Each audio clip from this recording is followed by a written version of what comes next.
Hello student, in this video we will discuss about the states of matter। और इस states of matter में हम इनके जैसे मैटर के 3 स्टेट्स के बारे में पढ़ेंगे कि मैटर कितनी स्टेट में पाया जाता है, 3 स्टेट। लेकिन सबसे पहले तो यही बात है कि व्हाट इज़ मैटर, मैटर किसे बोलते हैं। तो मैटर तो कोई भी थिंग हो सकता है जिसके पास मास पाया जाता है और जो वॉल्यूम ऑक्यूपाई करता है, means anything which have mass and occupy space. Space का मीनिंग है वॉल्यूम से, तो जिसके पास स्पेस जो घेरता हो और जिसके पास मास पाया जाता है वे सभी मैटर, वे सभी थिंग क्या कहलाते हैं, मैटर्स कहलाते हैं। आपने 3 स्टेट के बारे में नाम सुना होगा, वैसे टोटल 5 होते हैं लेकिन हम यहाँ पर 3 ही पढ़ेंगे, सॉलिड, लिक्विड और गैस, क्योंकि ये मेन 3 डिफरेंट फिजिकल स्टेट्स हैं, सॉलिड, लिक्विड और गैस। सबसे पहले तो है कि व्हाट इज़ सॉलिड। तो सॉलिड किससे बोलते हैं, सॉलिड क्या कहलाते हैं, इनके कैरेक्टरिस्टिक्स क्या होते हैं और क्यों मतलब ये सॉलिड होते हैं, इसके बारे में भी पढ़ेंगे। तो जैसे सॉलिड हैं, सॉलिड मतलब वे matters having definite shape and definite volume, जिनका फिक्स शेप होता है और फिक्स वॉल्यूम होता है, वे सभी मैटर्स सॉलिड कहलाते हैं। जनरली सॉलिड क्या होते हैं, हार्ड और रिजिड होते हैं, कुछ एक्सेप्शन भी हैं, कुछ सॉफ्ट भी पाए जाते हैं। ऐसा नहीं है कि सभी सॉलिड एक हार्ड ही होते हैं या रिजिड होते हैं। स्ट्रॉन्ग इंटरमॉलिक्यूलर फोर्स पाया जाता है, मीन्स जो सॉलिड के पार्टिकल्स हैं या जो सॉलिड मॉलिक्यूल्स हैं उनके बीच का फोर्स ऑफ अट्रैक्शन काफ़ी स्ट्रॉन्ग होता है और इसी कारण से वो मॉलिक्यूल अपने अपने पास आ जाते हैं और उनके बीच का जो स्पेस है वो लगभग 0 हो जाता है। Means the solid particles have negligible intermolecular space, इनके बीच का इंटरमॉलिक्यूलर स्पेस लगभग ना के बराबर है या 0 के बराबर होता है। जनरली सॉलिड का melting and boiling point high होता है, कुछ एक्सेप्शन के साथ जो सॉफ्ट है उनका लो होगा, बाकी का जो हार्ड होते हैं वो उनका मेल्टिंग एंड बॉइलिंग पॉइंट भी हाई होता है। तो सॉलिड आपने बहुत सारे देखे होंगे, चाहे स्टोन देखिए, मेटल्स देखिए, कंपाउंड्स हैं, वो सभी के सभी किसमें आते हैं, सॉलिड होते हैं। आप अपने आसपास बहुत सारे सॉलिड्स देख सकते हैं। और कोई सब्सटेंस सॉलिड क्यों होता है, इसका कारण क्या है, a substance is said to be a solid if its melting point greater than room temperature. देखिए हर एक, जैसे नेचर में तीनों स्टेट में मैटर पाए जाते हैं, सॉलिड भी है, लिक्विड भी है, गैस भी है, जबकि उनका यदि हम देखें इस तरह से ये जो कंडीशन है, इन्वायरमेंटल कंडीशन तो सभी के लिए सेम होती हैं, वो चाहे सॉलिड के लिए हो, लिक्विड के लिए हो, सेम के लिए सेम टेम्परेचर है, सेम प्रेशर है, फिर भी उनके यदि हम देखते हैं तो अलग अलग स्टेट पाए जाते हैं मैटर के। तो मैटर का स्टेट अलग होने का कारण क्या है, यदि उसका मेल्टिंग पॉइंट, मेल्टिंग और बॉइलिंग पॉइंट पर ही डिपेंड करता है किसी भी मैटर का स्टेट, तो सॉलिड वह तभी होगा जब उसका मेल्टिंग पॉइंट रूम टेम्परेचर से ज़्यादा होगा। अब मान लीजिए रूम टेम्परेचर है 25 डिग्री सेल्सियस और वो मेल्ट हो रहा है जाकर के 100 डिग्री सेल्सियस पर, तब इसका मतलब है कि वह 25 पर तो मेल्ट नहीं होने वाला है, तो किस स्टेट में रहेगा, सॉलिड स्टेट में ही रहेगा। तो इस तरह से कोई सॉलिड या कोई मैटर सॉलिड स्टेट में इसलिए पाया जाता है क्योंकि उसका मेल्टिंग पॉइंट रूम टेम्परेचर से ज़्यादा होता है। इसी तरह से हम लिक्विड जैसे हैं, लिक्विड किन्हें बोलते हैं, लिक्विड तो वो मैटर्स होते हैं having definite volume but indefinite shape, जिनका वॉल्यूम तो फिक्स होता है। मीन्स यदि आपने 1 लीटर वाटर लिया तो 1 लीटर आप चाहे सिलेंड्रिकल वेसल में रखें, कॉनिकल वेसल में हो या फिर स्फेरिकल वेसल में हो, सभी में उसका वॉल्यूम फिक्स ही रहेगा, वो 1 लीटर ही रहेगा, बट शेप उसका चेंज होता रहेगा। मतलब it takes shape according to the shape of container, ये कंटेनर के अकॉर्डिंग ही अपना शेप चेंज करता रहता है। तो लिक्विड्स में देखेंगे तो इंटरमॉलिक्यूलर फोर्स जो होता है is intermediate of solid and gas, solid से मतलब कम होता है जबकि गैस से ज़्यादा होता है। इंटरमॉलिक्यूलर फोर्सेस इसमें वीक होते हैं। इसी तरह से इंटरमॉलिक्यूलर स्पेस यदि देखेंगे तो वो सॉलिड से तो ज़्यादा होता है बट गैस से कम होता है, मतलब यहाँ काफ़ी इंटरमॉलिक्यूलर स्पेस पाया जाता है मॉलिक्यूल के बीच में, और इनका मेल्टिंग एंड बॉइलिंग पॉइंट भी लो होता है। तो ये कैरेक्टरिस्टिक्स हैं लिक्विड स्टेट के, बाकी हम इसका डिटेल में भी और आगे भी पढ़ेंगे। और कोई भी substance, a substance is said to be a liquid, वो लिक्विड तभी होगा when its melting point is below room temperature, जब उसका मेल्टिंग पॉइंट रूम टेम्परेचर से कम होगा, जबकि boiling point above the room temperature, लेकिन बॉइलिंग पॉइंट रूम टेम्परेचर से ज़्यादा होना चाहिए, तभी क्या हो सकता है, वह लिक्विड स्टेट में पाया जाएगा, या वो सब्सटेंस हम लिक्विड बोल सकते हैं। चाहे वो मिल्क हो, वाटर हो, ऑयल हो, या फिर कोई दूसरा लिक्विड हो सकता है। इसी तरह से गैस जैसे हैं, गैसेस वे मैटर्स हैं having neither definite shape nor definite volume, ना तो उनका डेफिनेट शेप होता है और ना ही डेफिनेट वॉल्यूम पाया जाता है। तो शेप और वॉल्यूम दोनों ही इनडेफिनेट होते हैं, फिक्स नहीं होते हैं। आप गैस का वॉल्यूम या गैस का शेप फिक्स नहीं कर सकते हैं। एक तो जिस कंटेनर में रखेंगे उसका शेप उसके जैसा हो जाएगा, और इसी तरह से वॉल्यूम भी है। यदि आपने एक छोटा कंटेनर लिया, उसकी गैस यदि एक बड़े कंटेनर में भर दी, तो वॉल्यूम मतलब उस गैसियस मॉलिक्यूल्स रैंडमली मूव करके उस लार्ज अवेलेबल स्पेस को ऑक्यूपाई कर लेंगे। तो इस तरह से वॉल्यूम भी चेंज हो जाएगा। या बड़े कंटेनर की गैस है और एक आपने एक छोटे सिलेंडर में भर दिया, छोटे कंटेनर में भर दिया, तो वॉल्यूम उधर कम हो जाएगा, मीन्स उसका जो स्पेस ऑक्यूपाई किया है वह कम हो जाएगा। इनके बीच का जो गैसियस मॉलिक्यूल्स हैं, इंटरमॉलिक्यूलर फोर्स नेग्लिजिबल होता है, ना के बराबर होता है, और यही कारण है कि गैसियस पार्टिकल्स रैंडमली मूव करते रहते हैं। Intermolecular space is very large, कहीं पर भी मूव कर सकते हैं, अट्रैक्टिव फोर्स है ही नहीं है उनके बीच में, या जो है तो वो ना के बराबर है, इसीलिए मॉलिक्यूलर स्पेस जो है, इंटरमॉलिक्यूलर स्पेस काफ़ी ज़्यादा होता है। मेल्टिंग एंड बॉइलिंग पॉइंट भी इनका काफ़ी लो होगा, और मेल्टिंग पॉइंट का ये हमेशा ही मतलब जो है इवापोरेटेड फॉर्म में ही रहते हैं, गैसियस फॉर्म में ही रहते हैं। और किसी मैटर को हम गैस तभी बोल सकते हैं, a substance is said to be a gas if its boiling point is below room temperature, यदि उसका बॉइलिंग पॉइंट रूम टेम्परेचर से कम है, तभी वह क्या होगा, गैसियस स्टेट में पाया जाएगा, या वो गैस कहलाएगा। तो इस तरह से ये थे तीनों, मतलब 3 स्टेट ऑफ मैटर। और कभी कभी तो हम जैसे वाटर को देखते हैं, तो वाटर तीनों ही स्टेट में पाया जाता है। वाटर सॉलिड भी होता है, लिक्विड भी होता है, गैस भी होता है। जैसे आइस है तो ये सॉलिड है, वाटर है वह लिक्विड पाया जाता है, जबकि वाटर वेपर गैस फॉर्म में पाए जाते हैं। तो ये तीनों सॉलिड, लिक्विड, गैस, ये किसी एक ही टेम्परेचर पर भी मिल सकता है, उसे हम उस टेम्परेचर को ट्रिपल पॉइंट बोलते हैं। Means the temperature at which all the 3 phases of the same substance exist simultaneously is called triple point of that substance।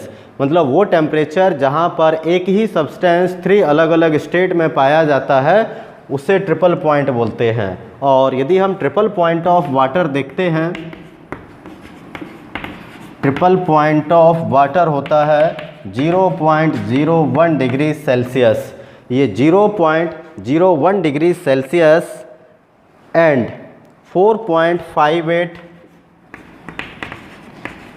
mmHg pressure, इस प्रेशर पर वाटर इस टेम्परेचर पर 3 स्टेट में पाया जाता है। 0.01 डिग्री सेल्सियस पर ये सॉलिड भी मिलेगा, लिक्विड भी मिलेगा और गैसियस स्टेट में भी मिलेगा, तीनों स्टेट में पाया जाता है, इसलिए ये वाटर का ट्रिपल पॉइंट होगा 0.01 डिग्री सेल्सियस।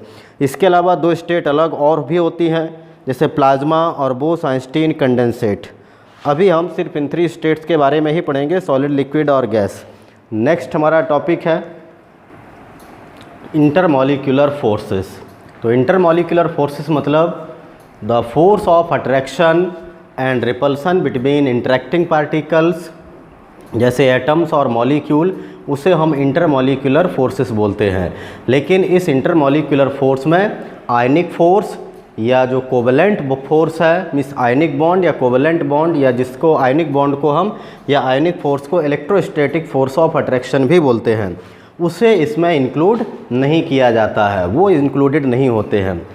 तो ये जो मतलब वो स्ट्रॉन्ग फोर्स हैं जबकि सारे इंटरमॉलिक्यूलर फोर्सेस ये वीक फोर्स होते हैं, दीज आर वीक फोर्सेस। और ये पोलर मॉलिक्यूल है या नॉन पोलर मॉलिक्यूल है या एटम्स हैं, उनके बीच में पाए जा सकते हैं, जैसे नोबल गैस एटम्स हैं वहाँ पर पाए जाते हैं।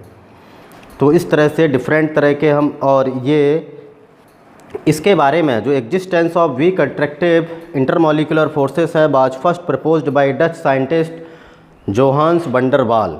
जोहान्स वैन डर वाल ने बताया था, इसलिए इन फोर्सेस को हम वैन डर वाल फोर्सेस भी बोलते हैं। These are also called van der Waals forces in the honour of Johannes van der Waals. उनके सम्मान के लिए दिया गया था, इसलिए वैन डर वाल फोर्सेस भी कहलाते हैं। और ये जब कोई दो डिफरेंट एटम्स एक मॉलिक्यूल में रहते हैं हैविंग डिफरेंट इलेक्ट्रोनेगेटिविटी, जिसकी वजह से उन पर कोई ना कोई चार्ज आ जाता है, उसी वजह से ये चार्जेस जो रिसाइड होते हैं नॉन पोलर मॉलिक्यूल पर, उनको जनरली क्या करता है, चार्ज हो जाते हैं। वो चार्ज के कारण ही एक दूसरे के मॉलिक्यूल और पास में आते हैं, नेबरिंग मॉलिक्यूल को अट्रैक्ट करते हैं या रिपेल करते हैं, और इस वजह से वो एग्जिस्ट होते हैं। तो ये 4 टाइप्स के होते हैं। एक तो डिस्पर्जन फोर्सेस या लंडन फोर्स के नाम से भी जाना जाता है, dipole dipole force, dipole induced dipole force और हाइड्रोजन बॉन्ड।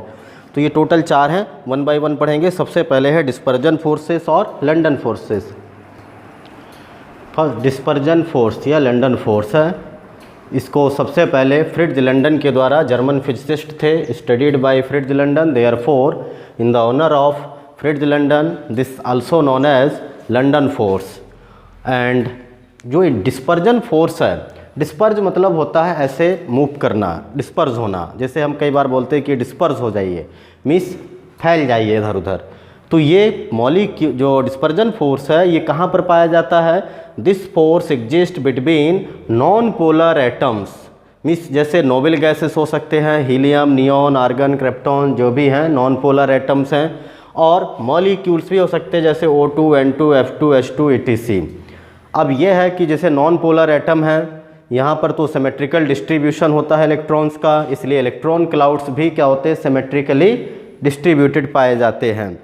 अब लेकिन कभी कभी ऐसा होता है कि जब कोई 2 मॉलिक्यूल या 2 एटम्स पास में आते हैं, वो पास में आने के कारण क्या हो सकता है, उसमें डिस्टॉर्शन हो सकता है। जैसे मान लीजिए कि एटम है, यहाँ पर इसके चारों ओर इलेक्ट्रॉन क्लाउड पाया जा रहा है। इसी तरह से ये बी एटम है, इसके चारों ओर भी एक सिमेट्रिकल डिस्ट्रीब्यूशन है। दोनों के दोनों मॉलिक्यूल कैसे हैं, नॉन पोलर नेचर के पाए जाते हैं। नॉन पोलर होने का मतलब है इन पर कोई भी डाइपोल नहीं है, डाइपोल मीन्स पॉजिटिव पोल और नेगेटिव पोल नहीं पाया जाता है। लेकिन अब हम दोनों मॉलिक्यूल को यदि क्या करें, किसी कंटेनर के अंदर रख दें, जब भी वो पास आएंगे तो इसका इलेक्ट्रॉन क्लाउड और इसका इलेक्ट्रॉन क्लाउड एक दूसरे को क्या करेगा, रिपेल करेगा।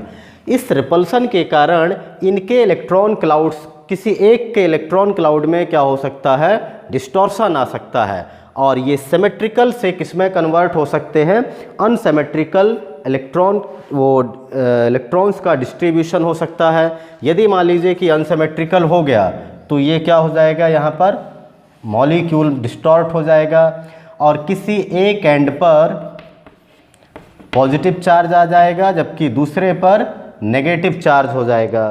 तो इस तरह से यहाँ पर क्या हुआ, डिस्टॉर्शन हो गया। ये इलेक्ट्रॉन क्लाउड था जो सिमेट्रिकल डिस्ट्रीब्यूटेड था इलेक्ट्रॉन्स, यहाँ एसिमेट्रिकल हो गए और ये डाइपोल का फॉर्मेशन हो गया। तो यहाँ पर ये डाइपोल क्या हुआ है, instantaneous short period of time के लिए बन सकता है या थोड़ा सा लंबे समय के लिए भी बन सकता है। बट इस तरह से जो है जब भी मॉलिक्यूल्स पास पास आते हैं तो very short period of time में यहाँ पर एक डाइपोल इजली सेटअप हो जाता है। इससे हम बोलते हैं इंस्टेंटेनियस डाइपोल, इंस्टेंटेनियस डाइपोल। अब इस मॉलिक्यूल, इस एटम के पास में या मॉलिक्यूल के पास में ये वाला एटम है, इसका भी सिमेट्रिकल डिस्ट्रीब्यूशन है, लेकिन अब जैसे ही इसके पास में आएगा तो ये वाला, ये है ए, ठीक है, और इसके बी, इसको अब ये डिस्टॉर्ट करेगा। अपने जितने भी नेबरिंग मॉलिक्यूल्स होंगे, नेबरिंग एटम्स होंगे, उनके इलेक्ट्रॉन क्लाउड को भी डिस्टॉर्ट कर देगा, या उससे एसिमेट्रिकल बना देगा, क्योंकि अब पॉजिटिव पोल बन गया है तो ये इसके नेगेटिव पोल को अट्रैक्ट करेगा, तो इसमें भी डिस्ट्रीब्यूशन एसिमेट्रिक हो जाएगा। तो यहाँ पर क्या हुआ, इसमें तो बना था इंस्टेंटेनियस डाइपोल, और इस इंस्टेंटेनियस डाइपोल ने बी एटम या बी मॉलिक्यूल पर इंस्टेंटेनियस डाइपोल को एक इंड्यूस किया। तो यहाँ पर हो जाएगा इंस्टेंटेनियस इंड्यूस्ड डाइपोल। तो ये नया इसमें बना हुआ है। तो ये नए मतलब अब यहाँ पर देखिए इंस्टेंटेनियस एक डाइपोल और दूसरा इंस्टेंटेनियस, अब जितने भी आसपास होंगे सब पर ये इंड्यूस करेगा, इसलिए हम इस तरह के फोर्स को instantaneous dipole and instantaneous induced dipole force के नाम से भी जानते हैं।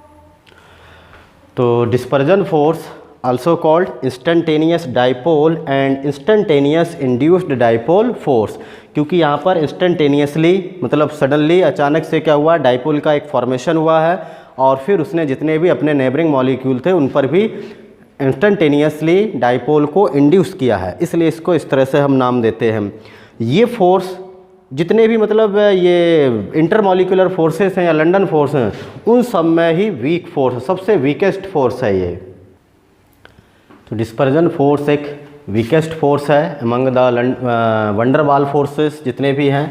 और इसका यदि हम मैग्नीट्यूड देखें तो फोर्स, जो मैग्नीट्यूड ऑफ फोर्स है dispersion force, is inversely proportional to the r⁶, मतलब ये बहुत ही शॉर्ट डिस्टेंस पर ही काम करता है। यदि डिस्टेंस थोड़ा ज़्यादा हो गई तो ये फोर्स बहुत ही कम हो जाएगा, तो ये काफ़ी वीक फोर्स है। And strength of force depend upon, यदि हम इसका स्ट्रेंथ देखें तो किन किन पर फैक्टर पर डिपेंड करता है। एक तो size of the molecule, larger the size greater is the chance of distortion. यदि मान लीजिए साइज एटम या मॉलिक्यूल बड़ा साइज का है तो वहाँ पर डिस्टॉर्शन के चांस बढ़ जाते हैं और वो इजीली पोलराइज हो जाते हैं। तो पोलराइजेबिलिटी पर डिपेंड करता है कि greater the ease of polarization greater is the magnitude of force. इसी तरह से it also depend on the number of electrons present in molecule. Molecule में जितने ज़्यादा नंबर ऑफ इलेक्ट्रॉन्स प्रेजेंट होंगे वो इलेक्ट्रॉन उतना ही ज़्यादा एक दूसरे को रिपेल करेंगे और उतनी ही जल्दी वह डिस्टॉर्ट हो जाएंगे, मीन्स वहाँ पर डाइपोल इंड्यूस हो जाएगा या डाइपोल वहाँ पर सेटअप हो जाएगा।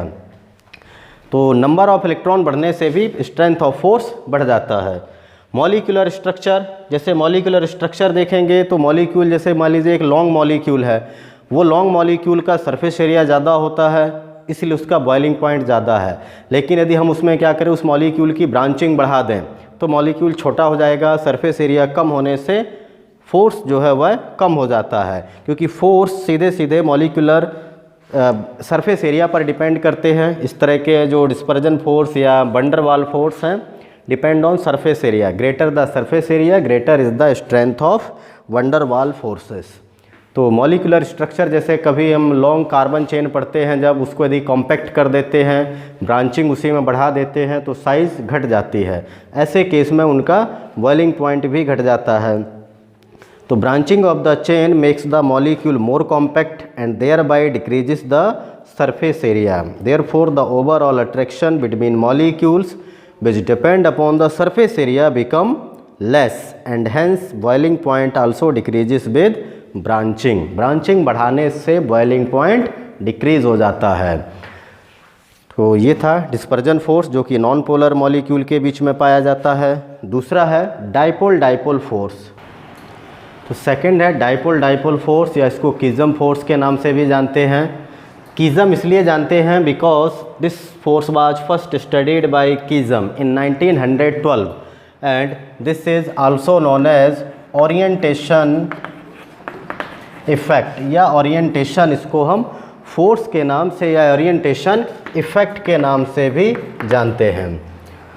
तो ये फोर्स जो होता है डाइपोल डाइपोल मतलब ऑलरेडी पहले से ही वहाँ पर क्या है, दो पोल हैं, मतलब दो डाइपोल हैं, उनके बीच में पाया जाता है। तो डाइपोल किन में पाया जाता है, ये पोलर मॉलिक्यूल्स में। तो this force exist between polar molecules having permanent dipole, जिनमें परमानेंट डाइपोल होता है, जैसे HCl, HF, HBr, HI, NH3 है, PH3 है, सल्फर डाइऑक्साइड, वाटर है, ETC। तो डिफरेंट तरह के मॉलिक्यूल हैं जो कैसे हैं, पोलर मॉलिक्यूल्स हैं। पोलर मतलब उन पर पार्शियल चार्ज है, वो आयंस नहीं हैं। जैसे HCl देखेंगे तो इस तरह से होगा ये HCl, इस एंड पर पार्शियल पॉजिटिव चार्ज और यहाँ partial negative charge, because chlorine is more electronegative than hydrogen. Hydrogen के कंपैरिजन में ज़्यादा इलेक्ट्रोनेगेटिव है, इसलिए इस एंड पर नेगेटिव चार्ज ज़्यादा होगा, इस एंड पर पॉजिटिव चार्ज ज़्यादा होगा। तो ये क्लोरीन क्लोरीन। अब ये मान लीजिए दूसरे यदि क्लोरीन को अट्रैक्ट करेगा, HCl मॉलिक्यूल को अट्रैक्ट करेगा, तो किसे करेगा? ये नेगेटिव वाला अपोजिटली चार्ज को ही अट्रैक्ट करेगा, तो हाइड्रोजन वाले एंड को अट्रैक्ट करेगा, मीन्स ये पॉजिटिव और यहाँ नेगेटिव।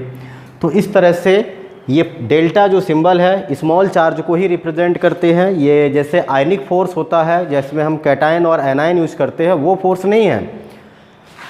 तो यहाँ पर इन दोनों के बीच में एक फोर्स पाया जाएगा जिसे हम डाइपोल डाइपोल फोर्स बोलते हैं। और ये जितने भी वंडर वाल फोर्स हैं उन सब में स्ट्रॉन्गेस्ट फोर्स है, मीन्स ये स्ट्रॉन्गेस्ट फोर्स है एमंग वंडर वाल फोर्सेस। जितने भी वंडर वाल फोर्सेस हैं उनमें लगभग ये काफ़ी स्ट्रॉन्ग होता है। और यदि हम इसका स्ट्रॉन्गनेस देखें तो जो मैग्नीट्यूड है इसका, मैग्नीट्यूड 1/R3 वहाँ था, उसके पहले में R6, जबकि यहाँ पर फोर्स का रेडियस का है 3, क्यूब लेते हैं, इस पर डिपेंड करता है। और ये फोर्स पोलर मॉलिक्यूल्स हैं, जब मान लीजिए ये नॉन पोलर मॉलिक्यूल के साथ इंटरेक्ट करते हैं तो वहाँ पर भी ये उसको क्या कर देते हैं, इंड्यूस करके उन पर भी पोलैरिटी को इंड्यूस कर दिया जाता है। और पोलैरिटी इंड्यूस होने से वहाँ पर भी इस तरह का फोर्स देखने को मिलता है। मतलब एक पोलर हो सकता है, दूसरा नॉन पोलर भी हो सकता है। तब हम लेकिन उसको स्पेशल भी नाम देते हैं, एक डाइपोल होता है और दूसरा डाइपोल मतलब इंड्यूस्ड डाइपोल। तो वो थर्ड टाइप का फोर्स कहलाएगा डाइपोल इंड्यूस्ड डाइपोल फोर्स। ये थर्ड टाइप का फोर्स होगा। जैसे डाइपोल मतलब जो पोलर मॉलिक्यूल होंगे वहाँ पर होगा, इंड्यूस्ड होगा मतलब ये किस पर होगा, नॉन पोलर पर ही होगा। तो जो ये फोर्स है, दिस फोर्स ऑपरेट या exist between A polar molecule having permanent dipole and a non polar molecule. उन मॉलिक्यूल के बीच में होता है जहाँ पर एक पोलर हो और एक कैसा हो, नॉन पोलर हो, जिस पर कोई परमानेंट डाइपोल नहीं होता है। जैसे यदि हम पोलर के रूप में इसमें से कोई ले ले HCl, HI, HF, H2O, या नॉन पोलर में Cl2, I2, F2, O2 और H2, एक यहाँ से इसके बीच में यदि देखा जाए तो ये भी क्या कर सकते हैं, अट्रैक्ट कर सकते हैं by the dipole induced dipole force. और इसमें होता यह है कि इन दिस, जैसे ही मतलब वन पोलर और non polar molecules come close to each other, the electron cloud of non-polar molecule gets distorted by the electric field of polar molecule। जो पहले से पोलर है मतलब परमानेंट डाइपोल है, वो क्या करेगा, दूसरे नॉन पोलर मॉलिक्यूल के इलेक्ट्रॉन क्लाउड को डिस्टॉर्ट कर देगा और डिस्टॉर्ट करने से उस पर भी पोलैरिटी इंड्यूस हो जाएगी। इसलिए हम इसका नाम डाइपोल इंड्यूस्ड डाइपोल फोर्स देते हैं। जैसे डायग्राम के द्वारा समझ सकते हैं, मान लीजिए कि ये HCl है, इस पर ये नेगेटिव चार्ज और ये पॉजिटिव, और वहीं पर एक हमने मॉलिक्यूल लिया ClCl, ये कैसा है, नॉन पोलर है, इस पर कोई डाइपोल अभी नहीं है। लेकिन जैसे ही ये इसके पास में आएगा तो पास में आने से क्या होगा, इसका इलेक्ट्रॉन क्लाउड मीन्स इसके जो इलेक्ट्रिक फील्ड होगी, स्मॉल इलेक्ट्रिक फील्ड होगी, इसके इलेक्ट्रॉन क्लाउड को डिस्टॉर्ट कर देगा। और डिस्टॉर्ट करने से इसके ये पॉजिटिव पार्ट को अट्रैक्ट करेगा। मतलब यहाँ पर क्या हो गया, अब ये फोर्स आ जाएगा इसके बीचों बीच में। तो इस तरह से ये क्या हुआ, परमानेंट मतलब पहले से ही डाइपोल है, जबकि इस पर डाइपोल क्या हुआ है, पोलैरिटी इंड्यूस हुई है। तो इसलिए डाइपोल इंड्यूस्ड डाइपोल फोर्स के नाम से ये जाना जाता है। और इस तरह का जो फोर्स होता है ये इंटरमीडिएट होता है किसके, डिस्पर्जन फोर्स और dipole dipole force. Means dipole dipole force से थोड़ा वीक होता है, लेकिन डिस्पर्जन फोर्स से स्ट्रॉन्गर देन उससे है। तो हालांकि इट इज़ आल्सो जो है proportional to the R⁶, inversely proportional होता है R⁶ के। ये भी F जो है लगभग तो डिस्पर्जन फोर्स के बराबर ही पाया जाता है, लेकिन उससे थोड़ा सा स्ट्रॉन्गर भी होता है ये। और इसको सबसे पहले स्टडी किया गया था, तो इसको सबसे पहले स्टडी किया गया था डिबाई के द्वारा इन 1920 में, first studied by Debye in 1920 and it is also known as induction effect. इसको इंडक्शन इफ़ेक्ट बोलते हैं। मीन्स जैसे आप यदि कोई करंट कैरिंग कॉइल के पास एक दूसरा कॉइल को यदि रख देते हैं जिस पर कोई करंट नहीं जा रहा है, तो इंडक्शन फिनोमेना के द्वारा एक जिस पर करंट फ्लो हो रहा है वो क्या करेगा, दूसरे पर भी वहाँ पर करंट फ्लो होने लगेगा, जबकि उससे वो कनेक्ट भी नहीं है। इसको इंडक्शन बोलते हैं। यहाँ पर भी वही है कि एक डाइपोल है, दूसरा डाइपोल नहीं था, लेकिन उसके कांटेक्ट में आने से उसको भी क्या बना दिया गया, डाइपोलर नेचर का बना दिया गया। तो ये इंडक्शन इफ़ेक्ट के नाम से भी जाना जाता है। और ये तीनों फोर्सेस ही एक्चुअल में वंडर वाल फोर्स कहलाते हैं। अभी फोर्थ तरह का जो फोर्स है इसको हाइड्रोजन बॉन्ड भी बोलते हैं। हाइड्रोजन बॉन्ड, तो हाइड्रोजन बॉन्ड जैसे कि हाइड्रोजन और एक मोस्ट इलेक्ट्रोनेगेटिव एलिमेंट्स हैं। मिस जैसे हाइड्रोजन और किसके किसके बीच में होता है, फ्लोरीन, नाइट्रोजन एंड ऑक्सीजन, इनके बीच में होता है। जैसे HF, फिर ये हाइड्रोजन बॉन्ड HF ये मॉलिक्यूल है और ये जो डॉटेड लाइन है इस हाइड्रोजन बॉन्ड को ये रिप्रेजेंट कर रहे हैं। और इसके बारे में आपने प्रीवियस चैप्टर में, पिछले चैप्टर में ऑलरेडी इसके बारे में डिटेल से पढ़ा हुआ है। Types of hydrogen bond, conditions of hydrogen bond और उसके इफेक्ट ऑफ हाइड्रोजन बॉन्ड सभी पढ़े हुए हैं, तो उसको हम ज़्यादा डिटेल से नहीं पढ़ेंगे। तो इस तरह के फोर्स को हाइड्रोजन बॉन्ड बोलते हैं। Means it is a special case of dipole dipole interaction. Actual में ये डाइपोल डाइपोल इंट्रैक्शन का ही एक स्पेशल केस होता है, जहाँ पर एक साइड में डाइपोल डाइपोल के साथ यहाँ पर हाइड्रोजन बॉन्ड भी पाया जाता है। और ये सिर्फ 3 एलिमेंट ही बना पाते हैं, फ्लोरीन है, नाइट्रोजन और ऑक्सीजन, जिसमें फ्लोरीन सबसे ज़्यादा बॉन्ड बनाने की क्षमता रखता है, उससे कम नाइट्रोजन और उससे कम ऑक्सीजन और सबसे कम नाइट्रोजन। तो इस तरह से देखा जाए ये हाइड्रोजन बॉन्ड, तो टोटल 4 तरह के इंटरमॉलिक्यूलर फोर्सेस पाए जाते हैं। इसके अलावा और भी होते हैं, वो जैसे एक आयन डाइपोल है। मीन्स एक हम आयनिक मॉलिक्यूल ले लें और दूसरा डाइपोलर मॉलिक्यूल, तो वहाँ पर भी पाया जाता है आयन डाइपोल फोर्स, लेकिन वह वंडर वाल फोर्स नहीं बोला जाता है, उसे हम वंडर वाल फोर्स के रूप में काउंट नहीं करते हैं। तो ये सिर्फ 3 के लिए ही वंडर वाल फोर्स है। एक तो डिस्पर्जन फोर्स, दूसरा डाइपोल डाइपोल फोर्स, तीसरा है डाइपोल इंड्यूस्ड डाइपोल फोर्स। और आज के अब इस वीडियो में इतना ही। Thank you, have a nice day.